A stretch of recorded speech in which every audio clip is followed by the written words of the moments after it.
에스더서 2장 1절부터 18절입니다. 먼저 2장 1절부터 11절입니다. 이러한 일이 있은 지 얼마 뒤에 아하수에로 왕은 분노가 가라앉자 와스디 왕후가 생각나고 왕후가 저지른 일과 그리고 그것 때문에 자기가 조소까지 내린 일이 마음에 걸렸다. 왕을 받드는 젊은이들이 이것을 알고 왕에게 말하였다.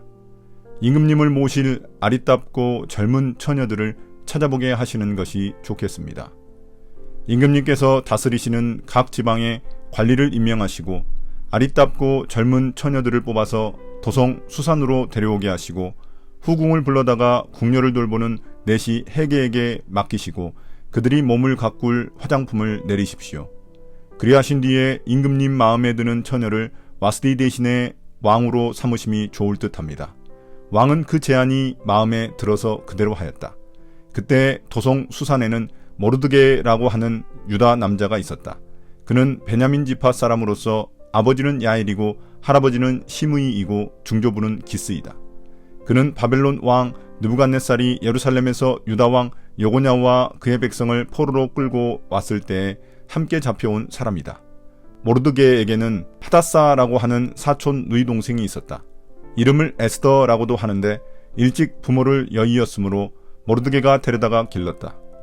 에스더는 몸매도 아름답고 얼굴도 예뻤다. 에스더가 부모를 여의었을 때에 모르드게가 그를 딸로 삼았다. 왕이 내린 명령과 조소가 공포되니 관리들은 처녀들을 많이 뽑아서 도성 수산으로 보내고 해게가 그들을 맡아 돌보았다. 에스더도 뽑혀서 왕궁으로 들어가 궁녀를 맡아보는 해게에게로 갔다. 해게는 에스더를 좋게 보고 남다른 대우를 하며 곧바로 에스더에게 화장품과 특별한 음식을 주었다. 또 궁궐에서 시녀 7명을 골라 에스더의 시중을 들게 하고 에스더를 시녀들과 함께 후궁에서 가장 좋은 자리로 옮겨서 그곳에서 지내게 하였다. 에스더는 자기의 민족과 혈통을 밝히지 않았다. 모르드게가 에스더에게 그런 것은 밝히지 말라고 단단히 일러두었기 때문이다. 모르드게는 에스더가 잘 지내는지 또 에스더가 어떻게 될지를 알려고 날마다 후궁 근처를 왔다 갔다 하였다. 2장 1절부터 11절까지의 해설입니다. 에스더서 2장의 시작은 아하수에로 왕이 왕후 와스디를 폐위한 사건을 몇 년이 지난 후에야 회상하며 후회하는 장면으로 시작됩니다. 이는 왕의 결정이 충동적이고 체면을 중시한 결정이었음을 드러내며 그가 일시적인 분노로 인해 정치적으로 돌이킬 수 없는 조처를 내렸음을 보여줍니다. 이때 왕의 마음을 살핀 젊은 신하들이 그를 위로하고 제국의 체면을 유지할 방법으로 새로운 처녀들을 뽑아 왕후를 세우자고 제안합니다. 인간적인 정치 계산처럼 보이지만 사실 이는 하나님께서 왕의 마음을 움직이셔서 하나님의 뜻을 이루시려는 섭리의 도입부입니다. 이 시점에서 모르드게가 본격적으로 등장합니다. 성경은 그의 출신을 상당히 자세히 기록합니다. 그는 유다인으로서 바벨론에 의해 끌려온 포로의 후손이며 베냐민 지파 출신으로 사울 왕의 계보에 속한 자입니다. 이는 그가 이방 땅 페르시아에서 사회적으로 낮은 위치에 있었음을 암시하는 동시에 이후 아말렉 후손인 하만과의 대결을 대비한 신학적 복선이기도 합니다. 모르드게는 부모를 잃은 사촌 누이 동생 에스더를 딸처럼 양육합니다. 이는 단순한 가족 돌봄이 아니라 유대 율법이 강조하는 고아에 대한 보호와 친족 책임의 실천입니다. 이 사실은 모르드게가 에스더에게 신뢰받는 인물이자 그녀의 신앙과 정체성 형성에 영향을 끼치는 지도자 역할을 했음을 암시합니다. 에스더 또한 포로민이며 부모 없는 약자로 소개됩니다. 이는 나중에 왕후에 오르게 되는 신분의 반전을 대비하며 하나님의 섭리가 어떻게 가장 낮은 자를 들어 가장 높은 자리에 세우신지를 보여주는 핵심적인 문학장치입니다. 에스더는 아름다운 용모로 인해 왕의 명령에 따라 뽑혀 왕궁으로 들어가게 되고 궁녀들을 관리하던 내시 해게에게 헤세드, 즉 은혜와 호의를 입고 특별한 대우를 받습니다. 이는 단순히 사람들의 호감 때문이 아니라 하나님의 은혜가 사람의 마음을 움직이셨다는 신학적인 암시이며 그녀를 향한 하나님의 보호하심과 준비된 계획의 일부로 해석할 수 있습니다. 이 시점에서도 에스더는 자신의 유다인 정체성을 드러내지 않았습니다. 이는 모르드게의 단단한 지시 때문이며 당시 페르시아 제국 내 유대인의 위치가 차별과 배제의 위험에 노출된 소수자였음을 시사합니다. 동시에 이것은 하나님의 때를 기다리는 지혜로운 침묵의 시기이기도 하며 후일 결정적 순간의 정체성을 드러냄으로써 하나님의 구원 사명을 이루기 위한 신중한 준비의 시기로 이해할 수 있습니다. 2장 12절부터 18절입니다. 처녀들은 아하수에로 왕 앞에 차례대로 나아갈 때까지 정해진 미용법에 따라서 12달 동안 몸을 가꾸었다.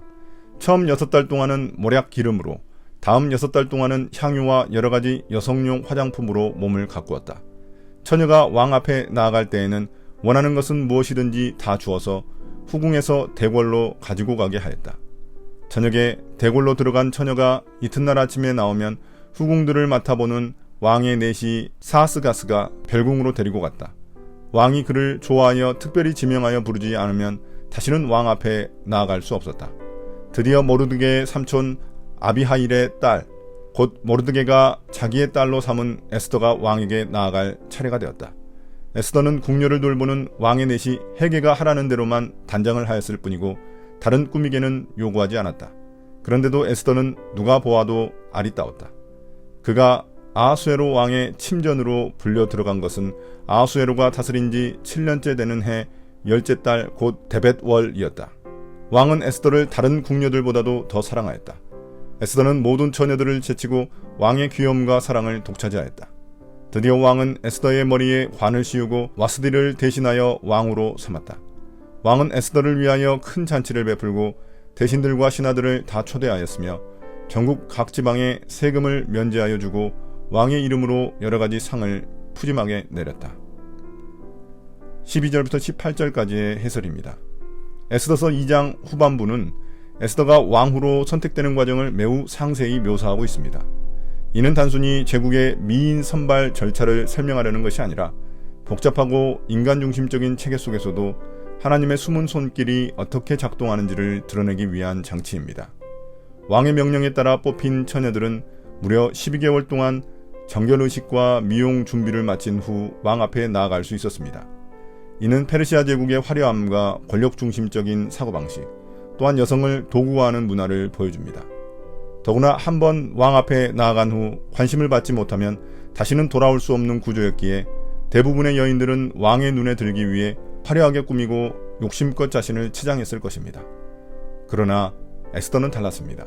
그녀는 왕의 내시 헤게의 조언 외에 다른 것들을 요구하지 않았습니다. 이 모습은 그녀의 절제된 태도와 겸손함, 지혜로운 판단력과 내면의 고귀함을 보여줍니다.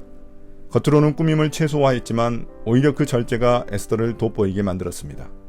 이는 에스더의 겉모습만이 아니라 인격과 태도, 더 나아가 하나님의 은혜가 그녀를 덧입고 있었음을 암시합니다. 왕은 에스더를 다른 어떤 여인들보다 사랑하게 되었고 마침내 그녀를 왕으로 삼아 왕후의 관을 씌웁니다. 에스더가 왕으로 발탁된 것은 왕의 기호나 단순한 미모의 승리가 아니라 하나님의 주권적 섭리와 은총에 의한 결과입니다. 이후 왕은 에스더를 위한 큰 잔치를 베풀고 지방의 세금을 감면하며 선물을 내리는 등 제국 전체에 그녀의 등극을 알립니다. 이는 에스더가 단순히 왕의 궁중 여인이 아니라 공적으로 인정받은 통치 파트너가 되었음을 뜻합니다. 에스더의 승격은 신분의 반전서사의 절정이며 하나님께서 가장 낮은 자를 들어 가장 높은 자리에 세우시는 방식을 보여줍니다. 동시에 이는 이후에 벌어질 하만의 음모와 유다 민족의 위기 앞에서 하나님의 구원을 위한 자리 배치가 이미 완성되고 있었음을 보여주는 복선이기도 합니다. 오늘의 묵상입니다. 이방 땅 페르시아 제국에서 소수자이자 사회적 약자로 살아가던 유대인 모르드게와 에스더. 그러나 그들의 이야기 뒤에는 보이지 않는 하나님의 손길이 분명히 존재하고 있었습니다. 사람의 눈에는 우연처럼 보이지만 믿음의 눈에는 분명히 보이는 하나님의 섭리가 그 모든 과정을 이끌고 있었습니다. 지금 우리가 살아가고 있는 이 세상도 또 다른 제국입니다. 가치 기준이 뒤바뀌고 외적인 조건과 권력이 지배하는 시대 속에서 우리 역시 낮고 약한 자로 살아갈 때가 많습니다. 그러나 하나님은 오늘도 그런 우리를 통해 하나님의 계획을 이루어 가십니다. 처음에는 아무 일도 일어나지 않는 것 같고 하나님이 침묵하시는 것처럼 느껴질 수 있습니다. 그러나 하나님의 섭리는 종종 조용히 그러나 분명하게 일어납니다. 우리가 할 일은 하나님의 때를 신뢰하며 겸손과 절제 가운데 우리의 자리를 지켜나가는 것입니다.